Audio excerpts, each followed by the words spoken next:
Good afternoon, everyone. My name is Lieutenant Adam Reed. I'm the Director of the Communications Office with the Pennsylvania State Police.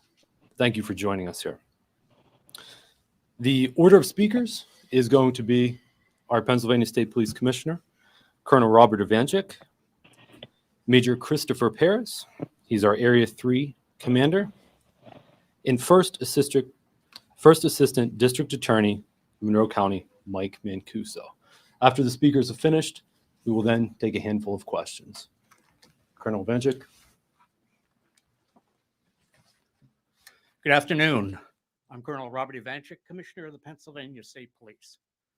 While I monitored the investigation into the horrific murders of the University of Idaho students, I did not imagine the investigation would lead to the Commonwealth of Pennsylvania.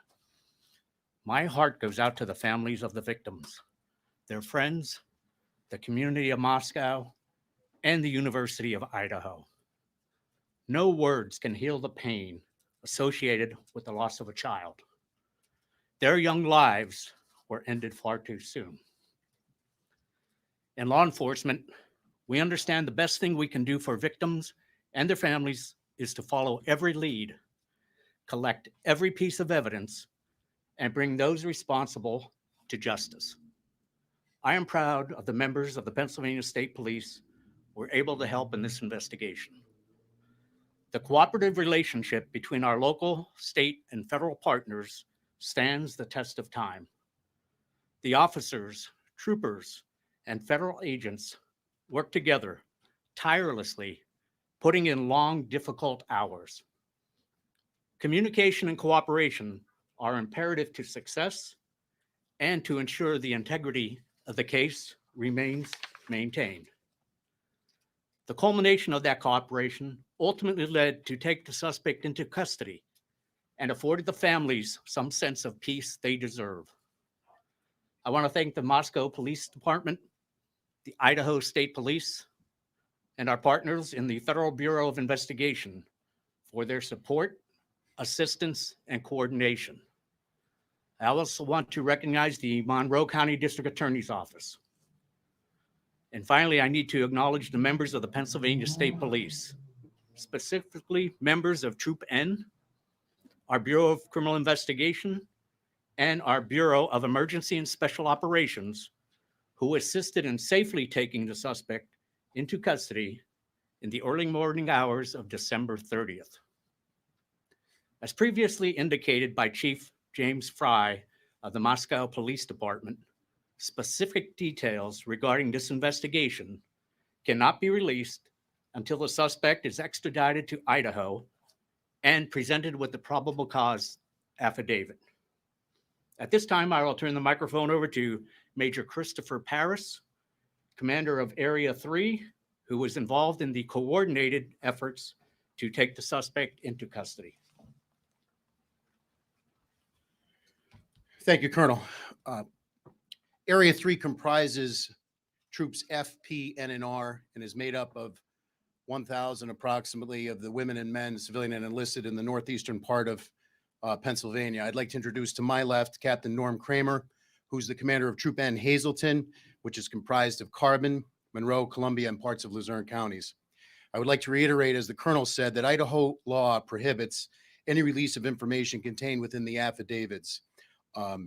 So we're going to do our best today to talk about what phase we are currently in the investigation. And it has entered a new phase with the waiver for extradition.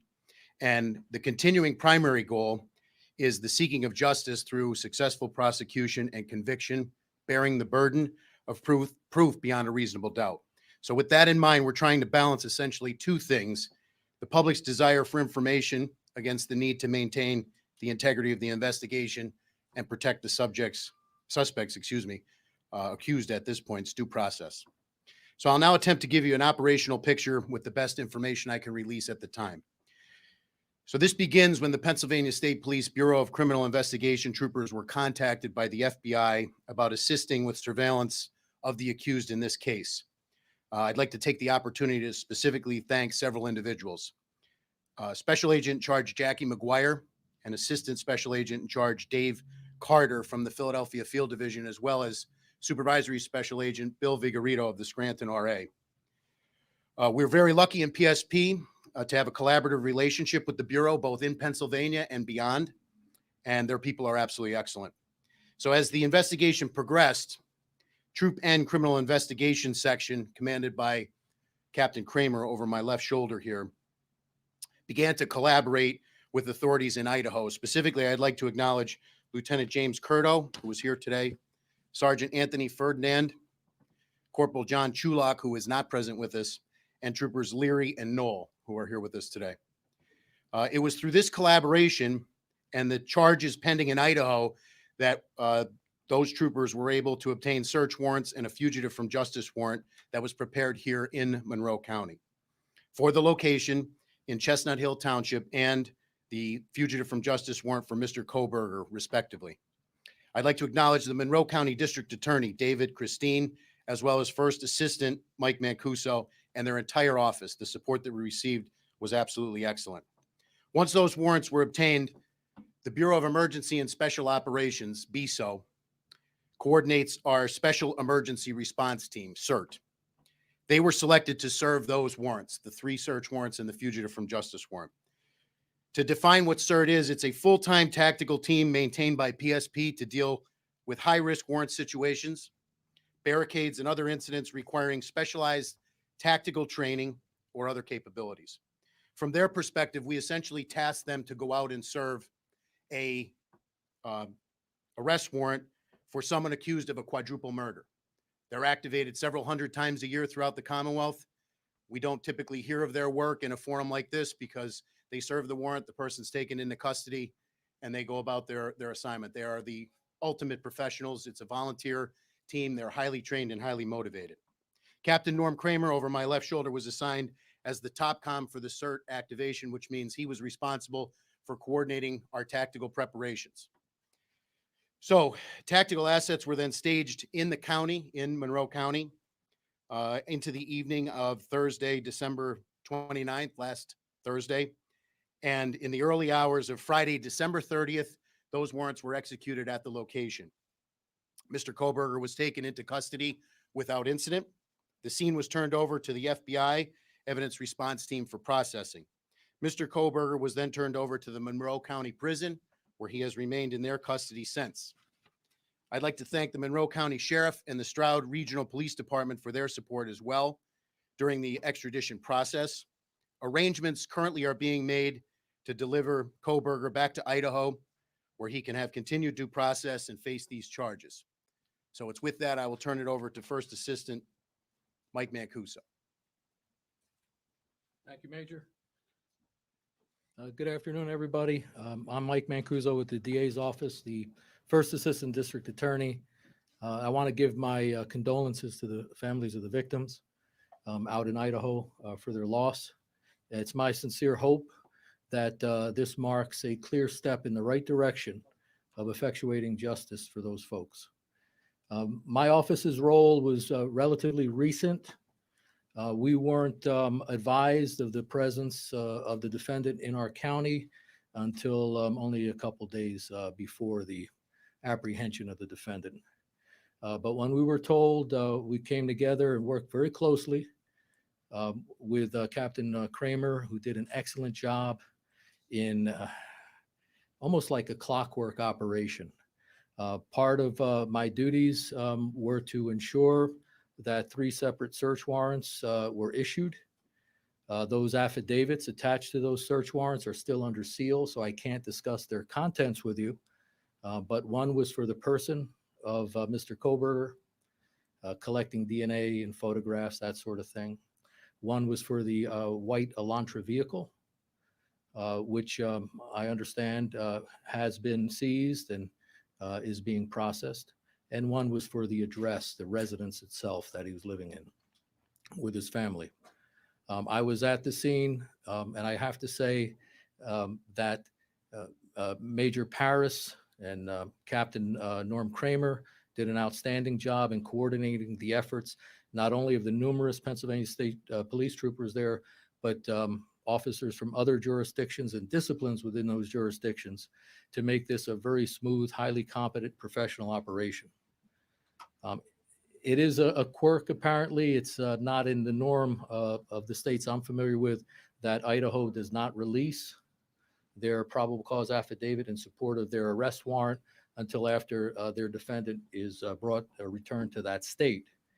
But having read those documents and the sealed affidavits of probable cause, I definitely believe that one of the main reasons the defendant chose to waive extradition and hurry his return back to Idaho was the need to know what was in those documents. So that's a significant development. Beyond that, looking at the scope of the situation and the ties this defendant has to my county, I would hold our office at the disposal of the Idaho authorities to help facilitate a complete background investigation into the defendant, both activities prior to the murders occurring within the Commonwealth of Pennsylvania and his activities after the murders in Pennsylvania. So we stand ready to assist with that effort on an ongoing basis. Thank you.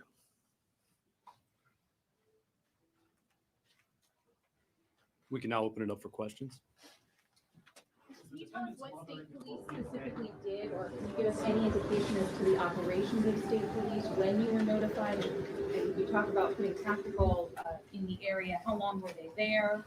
And what's the? We're not in a position to give you an exact time. It was at some point prior to when the surveillance was taken, as the investigation progressed to a point where search warrants could be obtained and the probable cause for those search warrants and an arrest warrant, a fugitive from justice warrant based on the arrest warrant out in Idaho were obtained. We began to take the tactical steps to plan to serve them. Were you collecting evidence prior to his arrest? At this point, like we said, it's very much pertinent to what's in the affidavits, which we cannot speak about. What's it about his demeanor when the arrest actually happened? Present sense impression, as likewise ongoing investigation, can't discuss. How, Rob Mann, 69 News, how is Koberger being transported back to Idaho? Those arrangements are being discussed right now, as well as the logistics. The court order says, those of you who heard it today, it's within the next 10 days. So we're currently working on that in coordination with authorities out in Idaho. Sir, I can't comment. I don't know. Is he being held in the Monroe County Jail until he's extradited, or was he removed to another? No, he is lodged in since he was dropped off there Friday morning. He's resided in Monroe County Prison. Still, until he's Correct, yes. extradited, he'll be there. Are the marshals moving him, or which group? At this point, that's still being coordinated between the state police and the authorities out there. We don't know. Will the affidavit be unsealed when he arrives in Idaho? I don't want to speak out of my lane. When I watched the press conference on Friday at 1 p.m. Pacific time, I was alerted to the fact that according to Idaho state law, that the affidavits have to be served to him once he's extradited back before they could be unsealed. Did he say has anyone else been arrested? Ongoing investigation. Has the motive been determined? I can't comment on that either. I apologize. Who transports him, sir? Does Pennsylvania State Police, the Monroe County Sheriff's Department? He's presently back. He was transported from the courthouse by Monroe County Sheriff. And the logistics of who's going to transport him out to Idaho are still being discussed. We don't know yet. Can you confirm the time of his arrest and how much law enforcement presence there actually was? I would say it was in the early morning hours of Friday, December 30th. Tactical assets on scene were probably in the neighborhood of 50.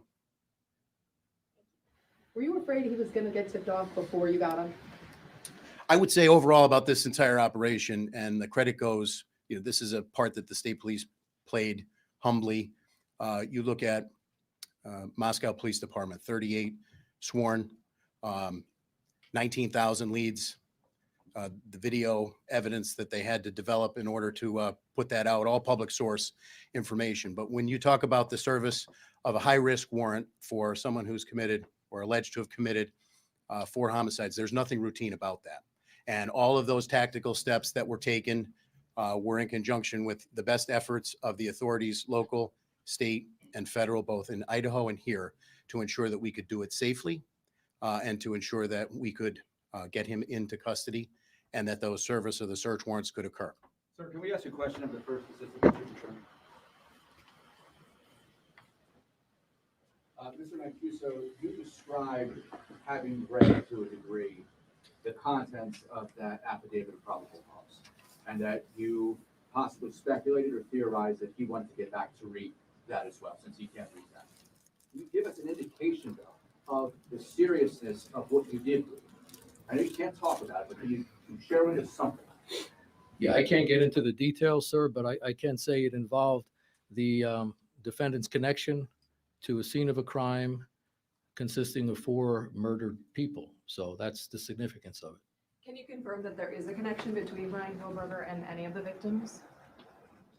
I can't discuss that. How confident are you that he is guilty of these crimes? That wouldn't be my place to say. Certainly confident enough that there was ample probable cause for the issuance of the various warrants in the case. What was your reaction when you heard this? You've all talked about, you followed this. This happened states away. When you get that call, or you all get the call, that this person could be right here in your home area, what's your reaction? Well, I was surprised, really, Monroe County of all places. It hits close to home. It's a normal human reaction, I would think, under the circumstances.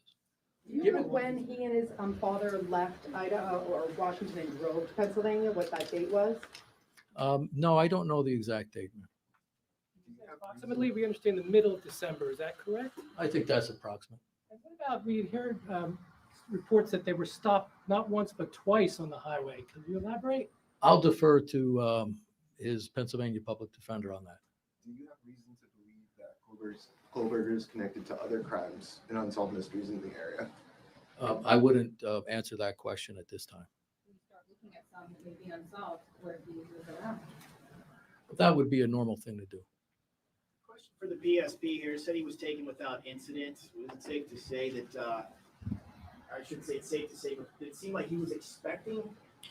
I wouldn't comment on what his present sense was. I would just comment that the professionalism of the CERT team and their tactical training definitely proved in a situation like this to do it in the most tactically sound and fastest way possible. Was there anybody else in the house at the time? His parents were in the house at the Did time. they say anything to you? Again, present sense impression. I can't comment on that ongoing investigation. You break down the door. Force was used. The warrants were issued for evening search warrants, which in Pennsylvania requires additional probable cause in order to serve them at the hours of darkness.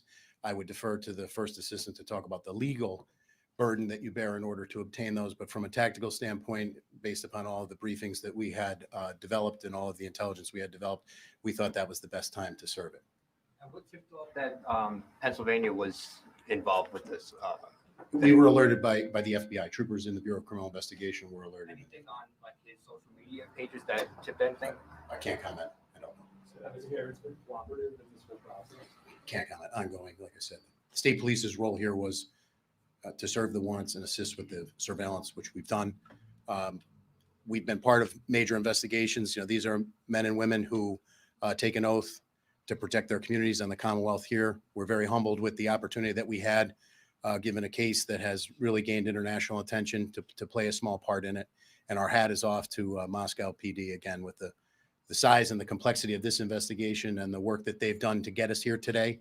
And this is only the beginning of the next step. If it's determined that anyone here in Pennsylvania either helped to conceal or dispose of any evidence, then you would be a part of this case, or would it go? I would say that we would pledge whatever support we can for ongoing investigations with the Idaho authorities here in Pennsylvania. Absolutely. We would help them in any way we could. Were there any weapons found in the home? I don't want to get into what was actually seized in the house pursuant to the evidentiary nature of it. Can you give any insight into why you all decided to go in overnight to make the arrest? Those are tactical decisions in terms of base surveillance. I don't want to give out too many tactical factors that go into that situation, but obviously surveillance was conducted and we wanted to go in at a time when we thought it would be the safest for everybody, safest for anybody else in the house, safest for Mr. Koberger, and safest for our people. There was an interesting question asked earlier about the care that needed to be taken to not tip the suspect off. Could you describe how long that lid had to be on things and how many people were involved in it? Like how many people knew and for how long? So I would say, I would answer the question this way. I don't want to get into a timeline in terms of when we were notified by the FBI and when the surveillance began. Obviously, we know on Thursday night into Friday morning is when the warrants were served. I would say, as a credit to the professionals, both standing behind me and others not here, many others not here, the information was held very close. And we did not want to have any situation where Mr. Koberger potentially would be tipped off. So as a result of that, I would say a close number of approximately 7 to 8 individuals, maybe 10 on the most within the PSP side of this operation knew about it. And for days, can we say? Or? I would say for a period of time. I would not feel comfortable commenting any more than that for a period of time. And then as the tactical assets were brought in, people were briefed. The movement plan is finally decided. Will there be an announcement? Will Not from the state police. So we would defer to Moscow and the authorities in Idaho. when he starts leaving Pennsylvania? Well, we have security concerns now, obviously, to move any prisoner. Anytime you move somebody from a secure prison to another place, we don't want to, there won't be an announcement from the state police in terms of those logistics, but they're being worked on right now. Can you give us your best guess when you think he might be moved roughly? Tomorrow? We would like to do it as soon as possible, but the court order says 10 days. We have 10 days to coordinate it. Can you potentially be on a plane tonight? Is it possible he could be on a plane tonight? That's a possibility, right? I would think that's probably not likely. Private plane, or would you fly commercial? We're looking into that right now. Can you confirm or deny that a window was broken in order to gain access into the home? There were multiple windows that were broken, I believe, to gain access, as well as multiple doors. I think the video of the house after the fact confirms that. And that would all be part of the tactical plan based on the floor plan of the house, et cetera, and what the CERT operators would do to serve those warrants.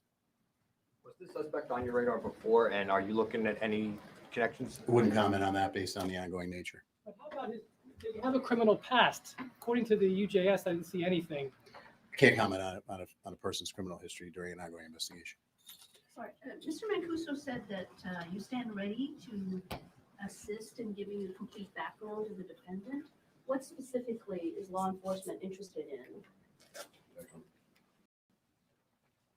That'll be the last question after Mr. Mancuso answers. In any case of this nature, and I prosecuted a fair share of homicides, double homicides, that sort of thing. You want to look at any evidence of possible motive. You want to look at any evidence of a pattern of modus operandi or method.